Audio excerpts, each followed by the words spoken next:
What's up, boys? Welcome back to another private lesson. I got another TVZ for you guys, sent in by Mr. This Is It himself.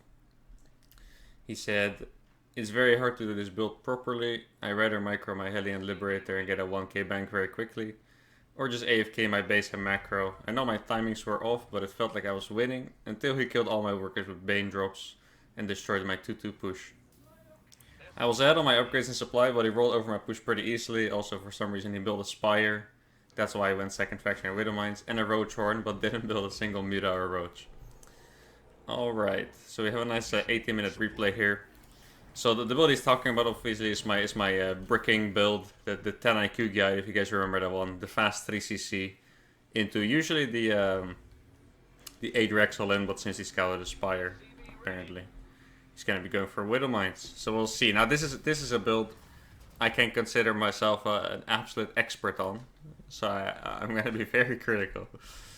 I'm just gonna be looking at the main mistakes. I believe this is I think I saw 4.4k MMR. I think we've seen this is it before on the channel as well. I'm pretty sure it's about 4.4k MMR. So it's going to be interesting to see. Also, in my games I don't really see this a lot, but I've heard people complain about this before, that Zergs make a tech building and then don't make any unit out of it, and you're just struggling there trying to counter it. Well, in reality, the guy doesn't make any of those units at all. Now, this seems kind of logical that Zerg does this, right? Because they don't need to make like 3 starports to go for air. They just need like 1 Spire. So we're gonna see what we can do about that as well. So far everything looks perfectly standard. Reaper with the SV Scout, nice and safe. Getting to see on the low ground. Zerg also scouting for proxy 2 Raxes, playing legit. I like it. Looks like we're gonna have a real honorable macro game here. Also, using the SCV exactly like me, I'm proud. You know, a lot of people block the third, which is a good thing to do, don't get me wrong. But if you do this build, the really fast third CC, I feel like you want to send it back so you have enough SCVs to actually afford anything. Like, you already have to cut a little bit of... like, you delay your Hellions a little bit and stuff already, you know. So I feel like if you don't send that SCV back, it's only gonna get worse and worse.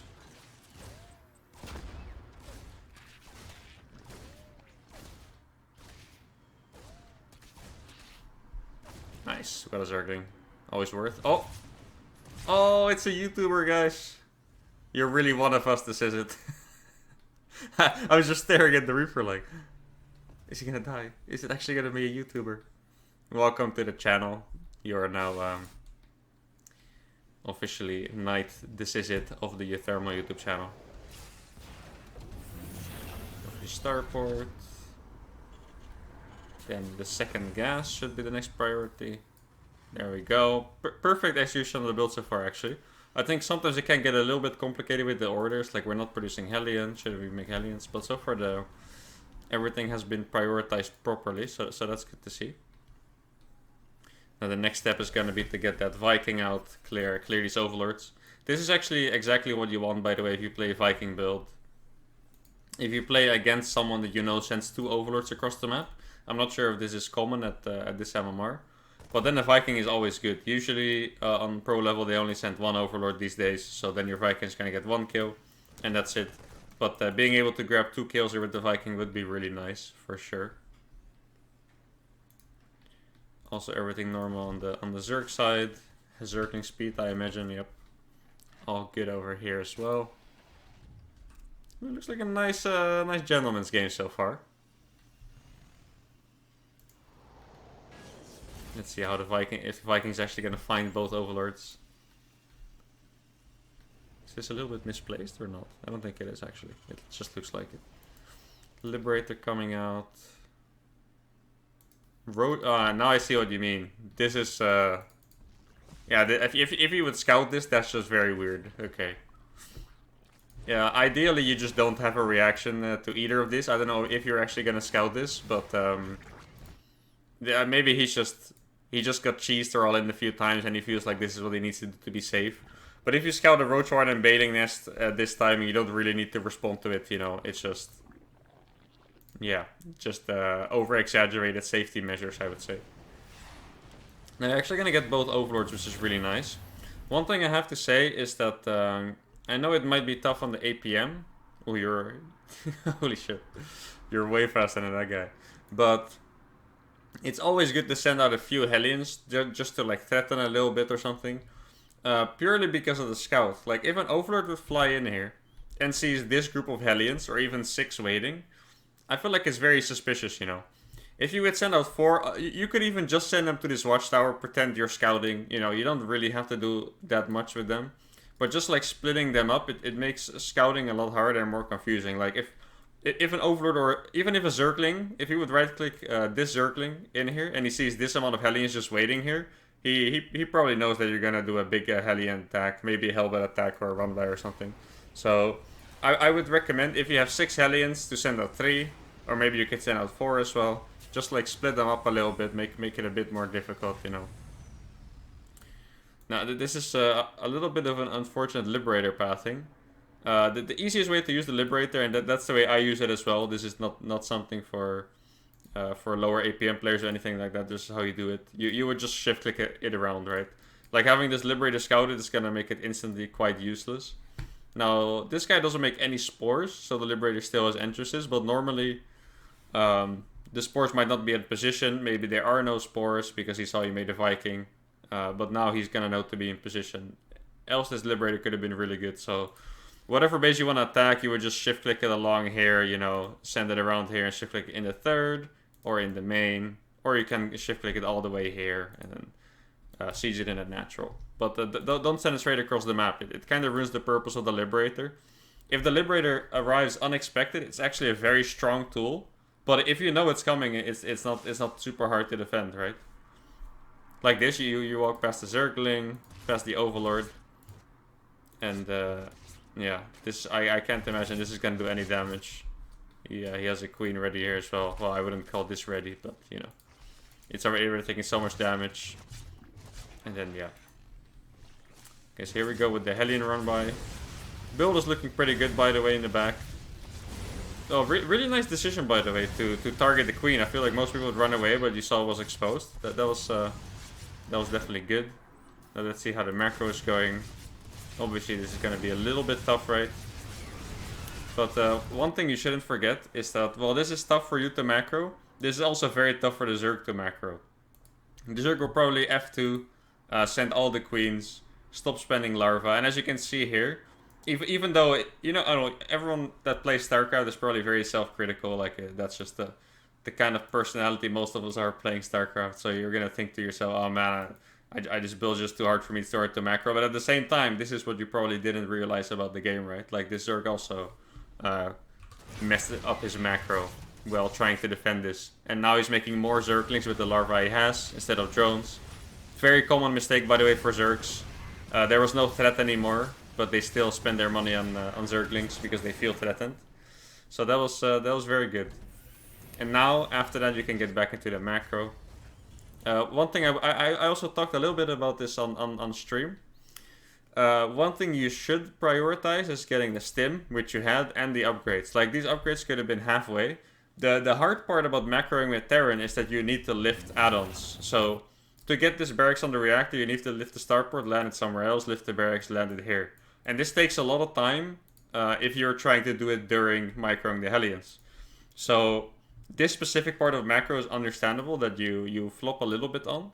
But what you can always do is start the upgrades. Like, for example, you really don't use a lot of hotkeys, by the way, I just noticed. Or maybe you have all your production on the same hotkey and you haven't done the extra barracks. But you can always hotkey the engineering base.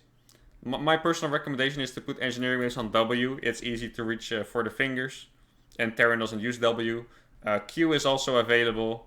I imagine 1 and 2 is for your army, so maybe you could put it on 5 or anything like that. But hotkeying the engineering base, or if you play make the armories, allows you to very easily start the upgrades while you're attacking. So in any case, even if you're busy, try to always start the upgrades because, yeah, it doesn't take that much time to do, but they're very important. Like, these could have been halfway already, you know, and it wouldn't take that much APM for you to do that. So. But honestly, good damage. How many drones did we get? 13 drones, and he overmade links a little bit, as you can see. Amazing work for, like, if this is your work account for a TVZ, guys, that's amazing. That's a great spot. Now the good thing about his position is that he already has the spire. That's a tech building that takes pretty long to build. So that's really good for him. I think you may have scouted it before, right? What did you scout exactly? Yeah, so this is pretty confusing, but to be honest, if you see a roach warren like this and he didn't make any roaches yet during that attack, you're pretty safe to ignore it. Like, roaches are not going to be threatening if he makes them after that point. So at this point, you can pretty safely assume that he's just playing Middling Bane from what you scouted, you know. Okay, so let's look at the tank count. We made 2 tanks. Let's see if we're going to switch it up. You do have a lot of gas, by the way. That's probably just because you started upgrades late. Like, normally you would be starting 2-2 already and stuff, so that's explainable. Now, the way I would recommend you to do your add-ons, because obviously you want to be switching to mines because you scouted mutas, right? After 2 tanks, I would just fly this and make a reactor, and then start this factory on the tech lab, and that way you have a really smooth and fast transition to mines with drilling claws and Thors, you know. Also, yeah, normally, guys, you have a lot of overgas in this game, so you shouldn't. But in normal situation, if you switch to mines, you need to get this 5th gas up. So that's good stuff.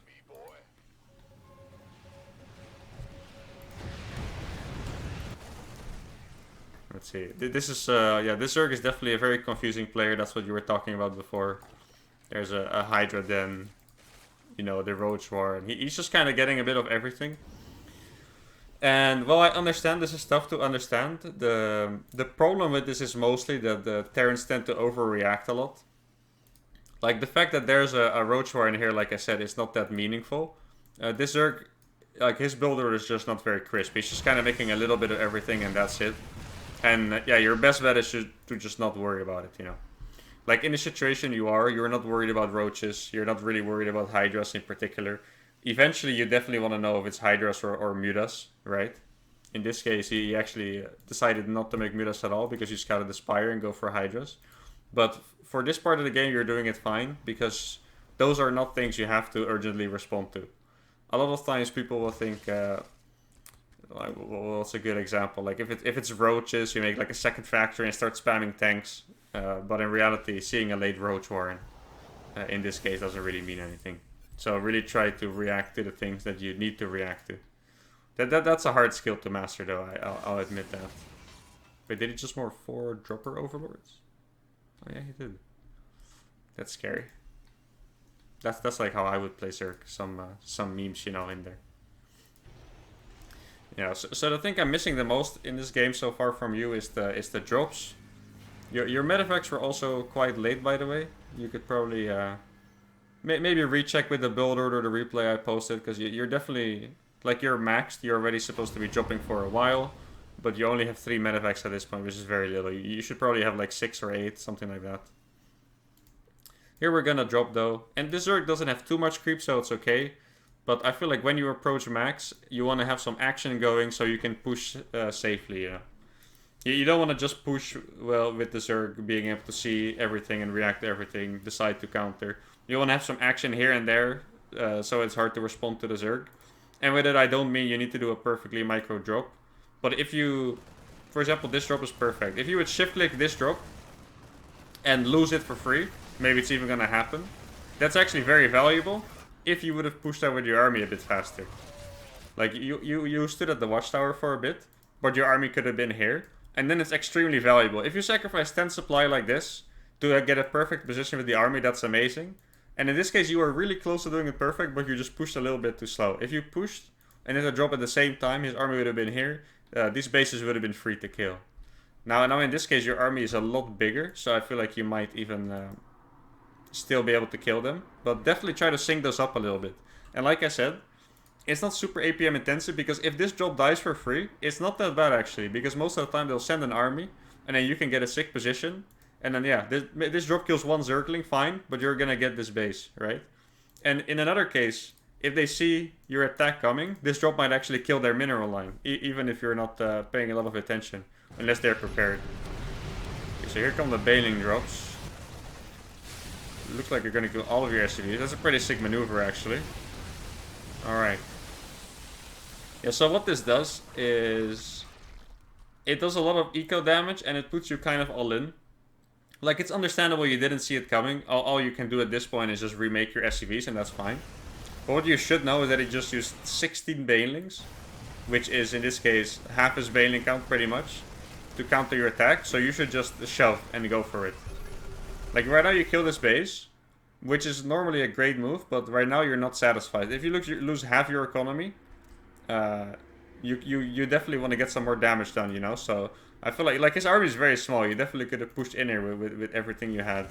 Taken some mines with you, you know? And that would have been pretty good. Let's see, those marines are gonna get away, I hope. They do. You're not reproducing SCVs, that's a pretty big mistake. That's pretty much all you want to do. Like, once this attack clears up, you'll probably be back at 60 SCVs, and 60 SCVs on 4 base is a very matching economy to what the Zerg has. But if you're gonna stay on 44, this is actually completely all in. An easy thing you can do is hover on the top right icon when you're in game. Someone... No, you can't do that, okay. Or can you? No. You can't see it in the replay. But there's an icon in the top right, you can hover over it and it will tell you how many workers you have. And in a macro game, I think the ideal may be like 72 SCVs roughly for 4 bases. But anything above 60 works, okay? If you're above 60, that's alright. So when you're on 44, because like you're maxed and you have a bank. So it's very understandable that you kind of feel like you're rich. But you need to get back to 60 SCVs no matter what. And even more if you can, but 60 is acceptable. So if you would hover over and see you're on 44, you could even queue SCVs. Just queue 4 in each CC. You know, especially when you're this high on money and supply. Like, it's really no big deal, guys. There's no honor here, like I can't queue my units or something. Just do it and you're going to get back to 60. And then you're in a great spot. Right now, you're still in a good spot. But if this army clears up, you're actually suddenly losing because you never remade SCVs. Like, it sounds very basic, but it's very important to get the proper worker count. He does have a pretty scary army for on creep, though. It might be tough to micro this. Let's see how this fight is gonna go. Do we have any mines here? We have some mines. They're all burrowed quite far in the back. Let me zoom out a little bit, because this is a pretty big fight. Let's see. Yeah, the thing that was unlucky here is that the mines are all in the back. Those 2 Thors were forfeit, as well as a bunch of marines, because he could just A-move. That's the thing about... you know, sometimes people suggest me, like, can you play Hellbats instead of mines? They're good against Zerglings, or can you play tanks? But the thing that mines do is that it forces them to split, like no other unit does. So if you don't have these mines at the front, and I'm not talking all of them, one, two, 3 mines, that's all you need. They're gonna have to split, and this guy... I feel like this guy literally just full on A moved, and if you had some mines here, he would have lost 20 supply to those mines for sure. Like, I know Bio is strong, but if you play with just Bio against Lingbane Muda, Lingbane Hydra, you're gonna get destroyed. Like, you need that splash to force them to split, because Marines have a really high DPS, but if you don't have the splash, you need to run from the Banelings, you need to run from their army, and you're not actually shooting. And so you really need at least a few mines with your army. Like, I didn't pay super close attention to the supply, but I think you were maxed before. Or maybe 190, so yeah, you already lost like 30 or more supply. And the Zerg lost almost nothing, pretty much. And his mine is gonna come in a little bit too late. This is what I mean. All your army doing is either dying or running, because there's no mines next to it, right? And yeah, that's it. And this looks like it was a very one-sided fight for the Zerg. Which it was, but there's very small differences. Like, try to have those mines. Importantly also, try to have a pre-split concave. Like, I know splits look cool, guys, and split if you can, but splitting is not actually efficient. If all you're doing in a fight is splitting, your marines are not shooting, okay?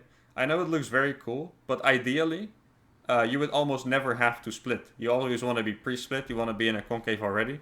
So in this case, you would have had some more marines on the outside, maybe even a few marines on the bottom if you really wanted to go for that huge concave. But yeah, try to minimize the need to split during the battle. I'm gonna watch it again, just to show you guys what an ideal fight would look like. Okay. So once again, wait, these mines are actually coming in now. You did have a few mines like in the middle. That's pretty good. So also you have a very low medevac count, by the way. Like these medevacs are not enough to. I didn't notice this before, but you always need at least 4, and the bigger your army goes, even more. So here you would have even like to have 6 medevacs.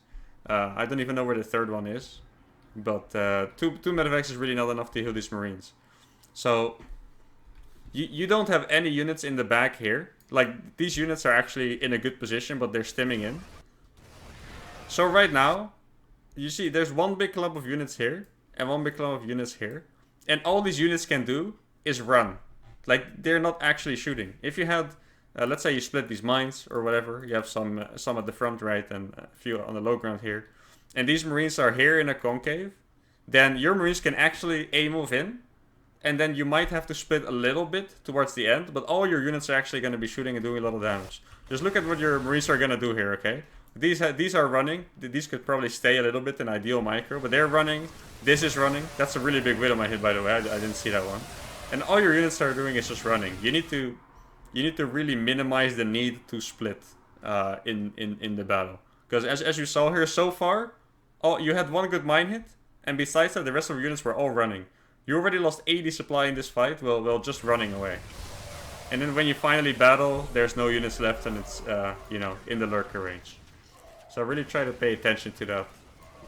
And now, still guys, if you were made SCVs and you were on 60 SCVs, this is still a good game for you. But because you didn't make SCVs, your economy is absolutely in the gutter. And yeah, you're just not in a good position anymore. And like, there's a lot of things you can do different, you know. In this case, you think it's basic. But now you're making SCVs, you see, 4 at a time. You needed 4 rounds of SCVs, 1 minute and 20 seconds or whatever that is. And you would have been in a perfect economy again. But you didn't do it during the fight, even though a lot of players would say it's very basic. And that's, it looks like it might lose you the game here. These mules getting caught is also very unfortunate, of course.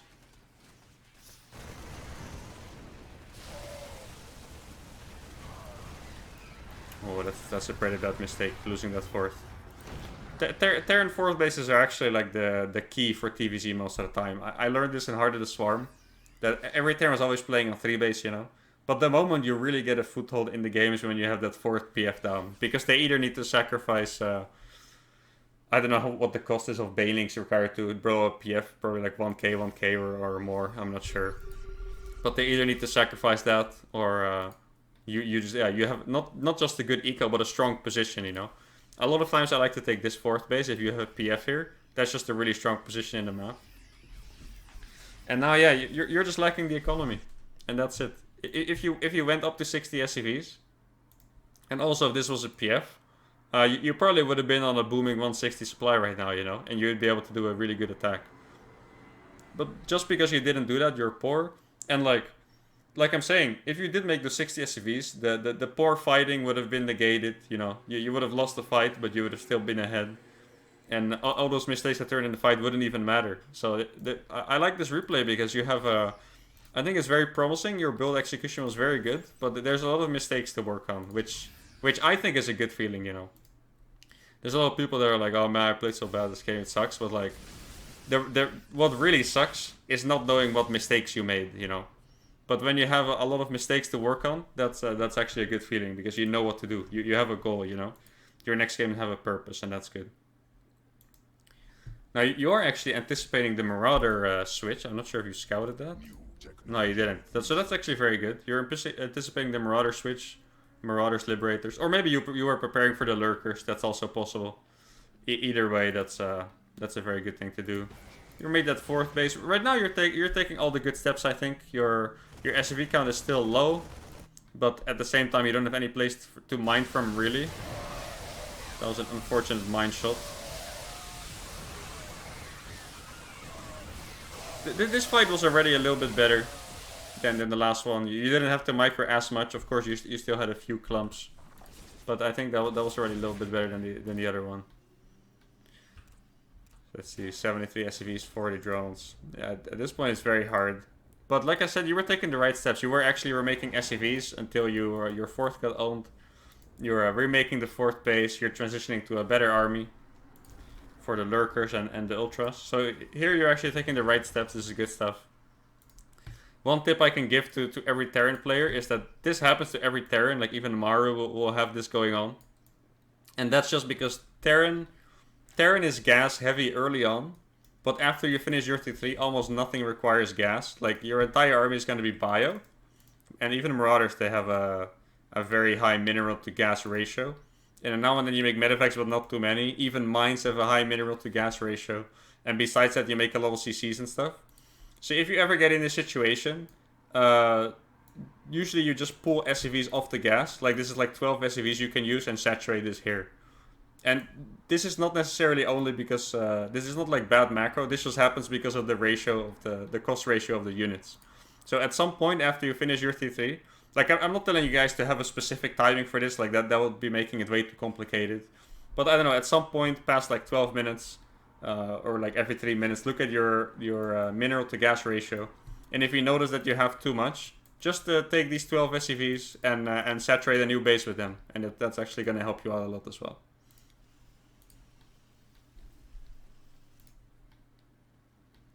So yeah, I think the correct play now would be to try to do some drops, try to do some make some mines maybe to harass. Tanks are usually better against lurkers, but in this case, I think you just want to be able to get some damage done. Also, very importantly, you saw lurkers. And if you play against lurkers, it's kind of similar to play against a disruptor.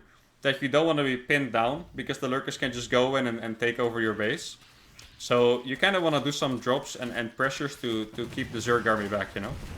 This PF is going to finish at a good time. Might not be able to repair it. I think you should be able to. So that's pretty good. Yeah. Or it's actually very close, guys. Oh, you stopped repairing. Oh no, that sucks. Pushing it. This is a really good attack. Marauders at the front as well. Now that was definitely a good fight. I kind of like this pusher. It's a big shame you didn't keep the PF alive. Obviously the Zerg is still in a great spot.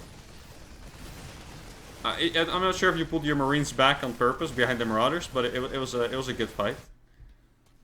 There was also a mine like this close to getting like an enormous Widowmine shot, but sadly it didn't go off.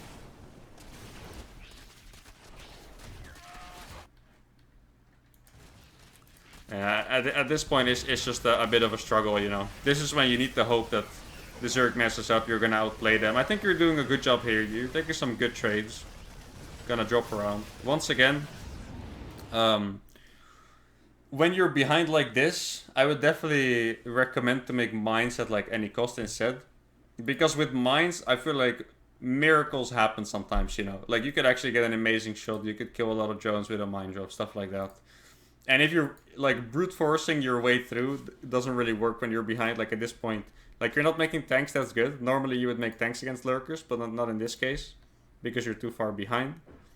So yeah, maybe some added mines, but besides that, I think you're playing pretty well strategically from being this far behind. As you can see, by the way, the mineral gas ratio is only getting worse. Like this is a very serious Terran problem, guys. Like I swear, any of you watch your replays, you play a long game, this is gonna happen most of the time. Okay, you're taking some insane fights here. Like he's just, the supply is not going in your favor just because he's so rich, you know. Like he just keeps producing a lot of stuff. But these fights are actually really good. Obviously, this Corruptor's kind of a nail in the coffin, right? Being able to take down the medevacs as well as the liberators. Bio definitely not very useful without those medevacs. Floating over the main. Well done. Probably could have done that a little bit earlier as well. It also has something to do with the gas mining, you know? Like at some point, you're not even mining minerals in your main, like this just mined out, but you're just mining gas from six workers on gas, and then it becomes kind of useless to stay there mining. Of course, this is a little bit different when you're playing mech, right, guys? Usually the mineral gas ratio is going to be swapped, and in that case you fix that by making a lot of CCs, a lot of turrets.